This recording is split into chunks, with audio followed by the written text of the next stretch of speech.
7h41, c'est l'heure de la pépite. On accueille Julien Mielcarrec. Bonjour à tous. Ça va, Julien? Ça va bien. Je voulais vous montrer cette image de la reine d'Angleterre hier. Regardez, c'était dans le Kent. Elle est allée inaugurer un centre pour les vétérans.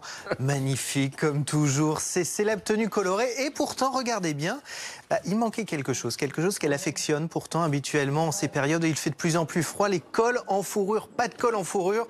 Pourtant, j'ai enquêté, j'ai fait mon Christophe Persson. Regardez, hier, il faisait 5 degrés dans le Kent. Alors franchement, elle aurait pu arborer son col en fourrure. Mais il y a du changement à 93 ans dans la garde-robe de la reine d'Angleterre qui abandonne donc la fourrure. C'est elle qui l'annonce, regardez, non pas la reine, mais elle, Angela Kelly, c'est son habilleuse en chef qui va sortir un livre où elle raconte les coulisses de son quotidien avec la reine. Si Sa Majesté doit se rendre à une manifestation et qu'il fait un temps particulièrement froid à partir de 2019, ce sera de la fausse fourrure qui sera utilisée. Alors 5 degrés visiblement, c'est pas suffisamment froid. Alors petite précision quand même, la reine abandonne la fourrure pour ses futurs vêtements, mais elle les garde pour les anciens. Donc quand il y a quelques semaines, on l'a vu faire son grand discours à la Chambre des Lords, évidemment, le col en hermine était véritable. Alors c'est vrai que dans le passé, regardez ces images d'archives, la reine n'a pas vraiment lésiné sur la fourrure. Il y en a vraiment partout.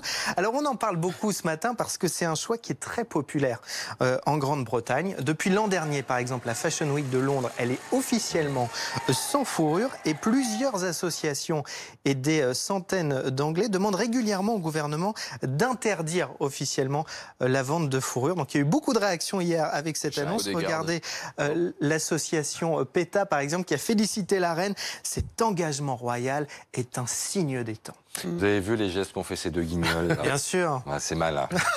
Et le chapeau des gardes, c'est de la vraie fourrure, non? Ah, c'est du poil d'ours. Ah oui, mais c'était avant 2019. Pourquoi elle ne met pas une écharpe rouge, tout simplement, la reine d'Angleterre? Mais c'est de la chèvre, ça, on peut se gâchir, non? Envoie-lui. C'est un animal aussi. Oui, mais on les tue pas pour prendre leur poil quand même. On a le droit de tondre des moutons quand Ça même. leur fait peut-être mal de leur arracher les poils. Mais non, T'as réfléchi à ça? Voilà. Jamais. Douce. Merci Julien.